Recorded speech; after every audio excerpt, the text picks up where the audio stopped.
Chères Ivoiriennes, chers Ivoiriens, mes chères sœurs, mes chers frères, chers amis de la Côte d'Ivoire, le 23 décembre 2023, il y a une quinzaine de mois, j'ai eu l'immense privilège, l'honneur d'être élu démocratiquement président du PDCI RDA, troisième président du PDCI RDA, après Félix Houphouët-Boigny et Henri Konan Bédié, avec plus de 96% des voix.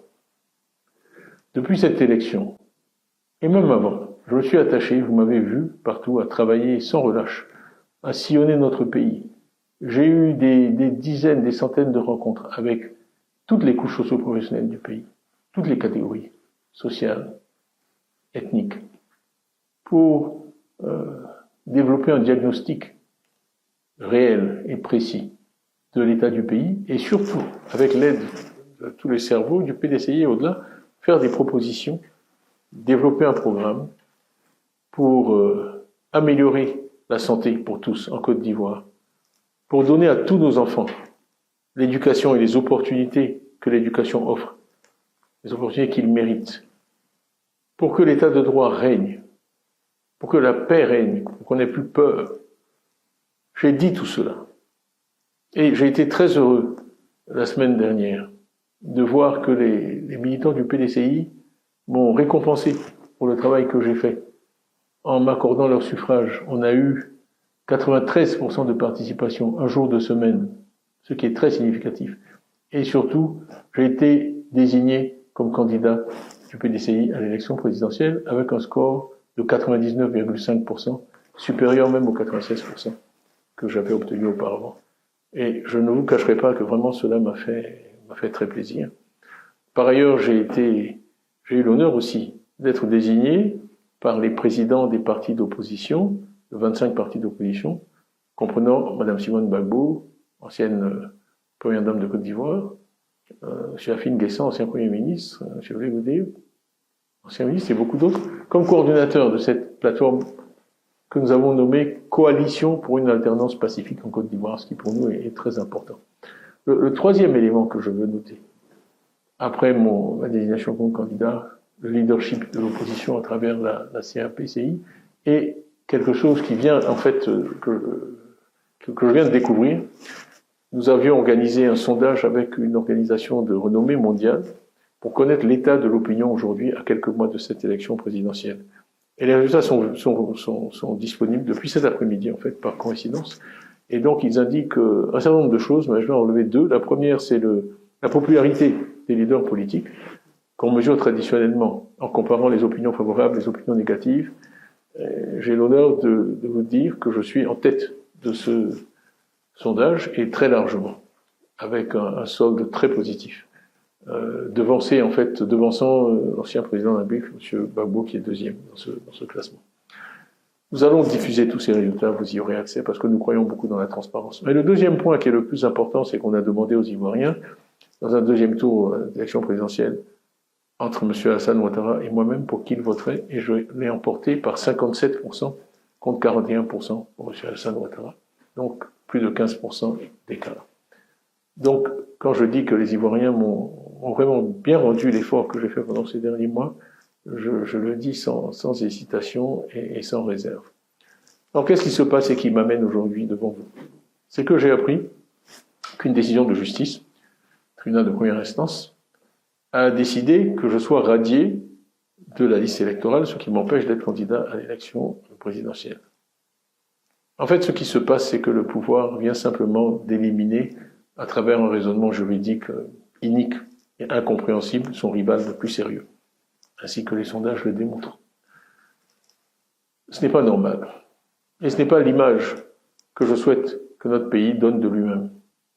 Pendant longtemps, on a essayé de faire croire qu'il y avait des dissensions au PDCI, qu'en fait j'étais contesté, mon leadership était contesté. On a aussi publié mensonge après mensonge, calomnie, attaque sur ma nationalité. Le sondage qui est disponible aujourd'hui, qui a été fait tout récemment, montre que les Ivoiriens n'ont accordé aucun crédit à ces attaques, qui n'ont pas marché. Alors, aujourd'hui, les masques sont tombés. Puisque ces attaques n'ont pas marché, et que malgré tout, je fais la course en tête, il fallait tout simplement m'empêcher d'être candidat. Ce sont des militants du parti au pouvoir qui ont démarré ces procédures infondées contre moi, représentés par des avocats du parti au pouvoir, portant ces procédures devant des juges nommés par le parti au pouvoir. Et donc voilà plutôt la décision à laquelle nous sommes confrontés ce soir. Je trouve que c'est malheureux. Notre pays a connu toutes sortes de difficultés dans des périodes pré- ou post-électorales, et je crains qu'une fois de plus nous soyons au bord d'une crise. Le président Alassane Ouattara effectue son 3e mandat, dont certains contestent la légitimité sur le plan constitutionnel, et certaines sources nous disent qu'il envisagerait même d'en faire un 4e. Je crois que la conjonction de tous ces éléments crée un environnement dangereux, potentiellement dangereux pour notre pays. Et vous savez l'attachement que j'ai pour la paix, le rejet de la violence, la légalité.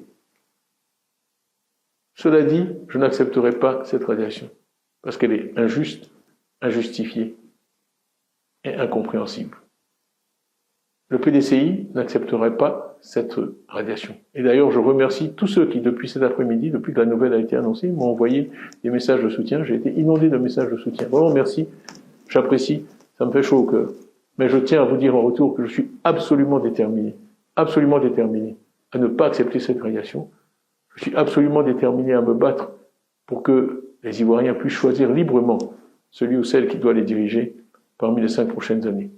Je crois que tous les amis de la Côte d'Ivoire, nous-mêmes les Ivoiriens, la communauté internationale, doit peser dans ce sens. Le PDCI est uni derrière moi. Il n'y aura pas de plan B, il n'y aura pas de plan C. Nous voulons aller à cette élection représentée par le candidat que le PDCI s'est librement choisi, à 99,5% et de façon complètement transparente et démocratique.